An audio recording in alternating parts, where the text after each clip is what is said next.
Cuman begini, pertanyaan saya justru ke Pak Askodari.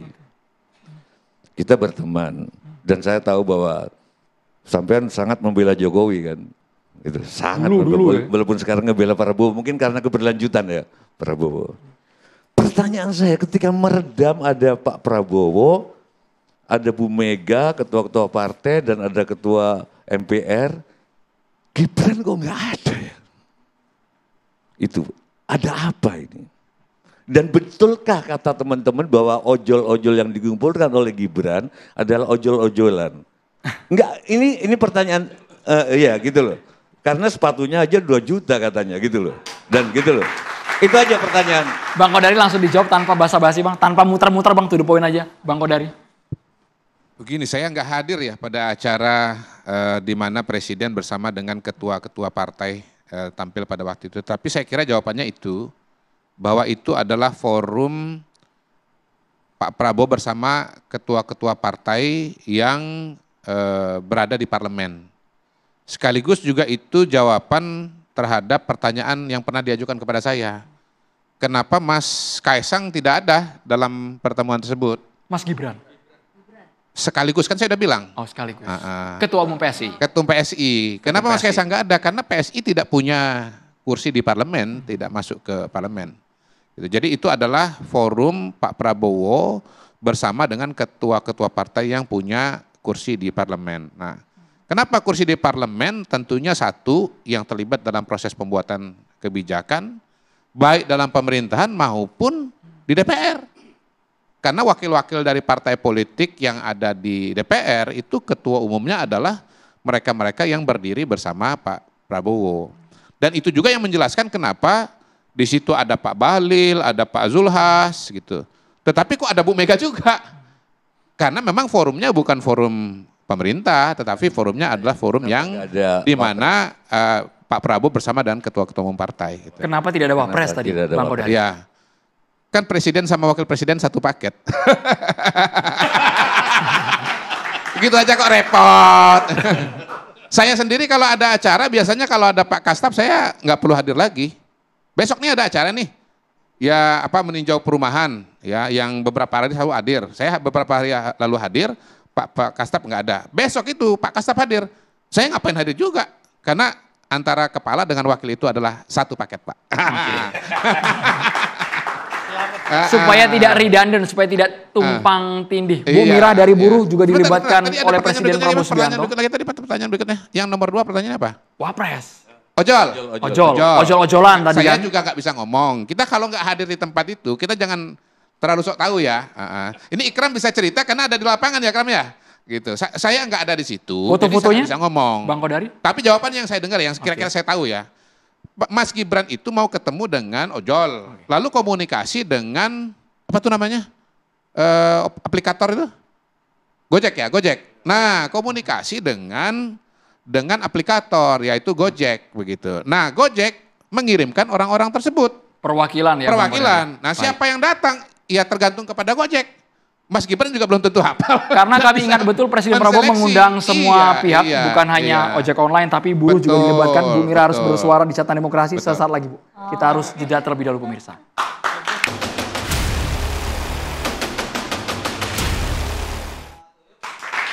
Kita langsung ke Ibu Mira Sumirat, Presiden Aspirasi Perwakilan Serikat Buruh. Kemarin kami yakin betul ketika buruh turun masih kondusif Bu sampai sore hari. Tapi saat malam terjadi chaos yang tidak terkendali. Ya, Bu Mira. Yang pertama saya menyampaikan duka cita yang mendalam untuk wafatnya, tewasnya 10 orang sipil.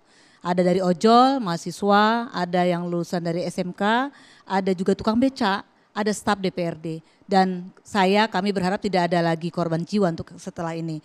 Lalu yang kedua, saya mengapresiasi apa yang disampaikan oleh Pak Prabowo. Tapinya nih, harus segera mungkin Pak Prabowo mengajak elemen yang lain untuk membuat satu kebijakan yang strategis yang langsung mengena kepada rakyat. Saat ini rakyat kondisinya sedang tidak baik-baik saja. Bisa dibayangkan saat ini rakyat menghadapi satu lapangan pekerjaan yang sangat sulit. Lalu yang kedua, saat ini kenapa ojol-ojol itu marah? Karena tarifnya, potongan tarif itu besar banget, 30-60%. Dan ini sering demo, tapi realisasinya kan nggak ada. Pemerintah juga bukan seolah-olah tidak bisa turun tangan. Padahal kalau nanti presiden turun tangan, saya yakin presiden bisa turun tangan dan membuat tarif itu menjadi 10%. Seperti yang diimpikan, dicita-citakan oleh para ojol. Lalu yang ketiga, saya berharap ada subsidi listrik nih. Kenapa kemarin kan nggak jadi itu PLN. Nah sampai akhir tahun 2025 ini saya berharap harus ada 1.300 kWh lah. Kemudian yang selanjutnya adalah gini, kalau bicara kesenjangan Bang Kodari, bahwa kesenjangan ini sudah sangat lama dirasakan 10 terakhir yang lalu.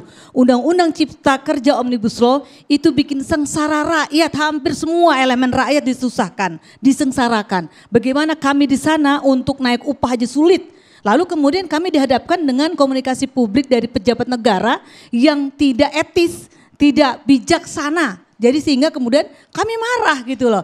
Dan ini adalah akumulasi, saya kira kalau dibandingkan 98 ini masih kecil gitu. Jadi artinya pemerintah kemudian DPR RI harus menjaga sikapnya, omongannya, dan harus konsentrasi untuk kemudian kerja-kerja untuk rakyat. Saat ini kami terus terang saja merasakan bagaimana kami sulit untuk berkomunikasi dengan DPR. Contoh, kami kirim surat ke DPR untuk audiensi hampir setahun, Mbak.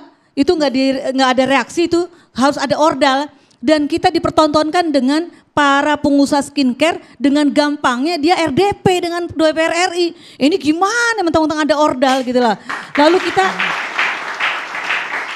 dan kami mengecam lah ya tindakan-tindakan anarkis. Kita bukannya tadi Pak Sutujo Tejo menyatakan bahwa itu bukan kerjaan demonstran, itu beda lagi itu. Karena yang kami lakukan selama ini demonstrasi baik-baik aja. Tertib kita damai. Tertib malah ya, taat aturan gitulah.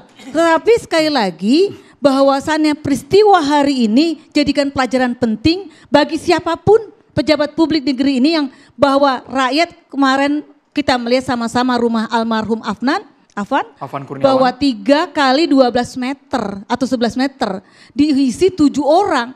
Itu adalah cermin kesusahan rakyat Indonesia.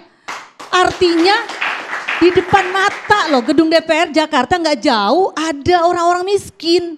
Kalau BPS bilang 25 juta, kalau Bank Dunia ada sekitar hampir 60 jutaan rakyat, 100 jutaan rakyat miskin di Indonesia.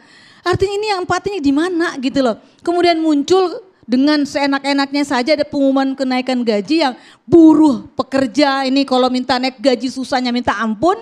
Kemudian harus berurusan dengan pengusaha, lalu dengan ancaman segala pengusaha bahkan akan hengkang dari Indonesia dan sebagainya gitu. Jadi saya kira hari ini rakyat bukan untuk bicara melakukan perlawanan, tapi saya kira aksi hari ini mahasiswa dan rakyat dan juga buruh untuk sama-sama memperjuangkan kebenaran dan keadilan. Demikian. Tapi aksi ini Anda menduga ada memang pihak yang memanfaatkan sehingga banyak perbuatan yang tidak rasional dilakukan mengatasnamakan aksi? Saya setuju sama Mbak Asmi nanti bahwa harus ada dibentuk tim independen supaya tidak ada terjadi tadi Pak Prabowo sampaikan gitu ya, hanya menduga-duga kan ini masyarakat. Pak Prabowo bilang ini ada dugaan makar, ini ada pihak-pihak mau dompleng. Kita nggak cukup puas di sana, kita butuh bahwasanya bentuk tim independen yang terdiri dari elemen-elemen masyarakat, termasuk Pak Adi Tejo mungkin harus ada sana gitu ya, supaya rakyat percaya gitu loh. Jangan sampai nanti kita seolah-olah gitu ya, ini cuma untuk meredam nih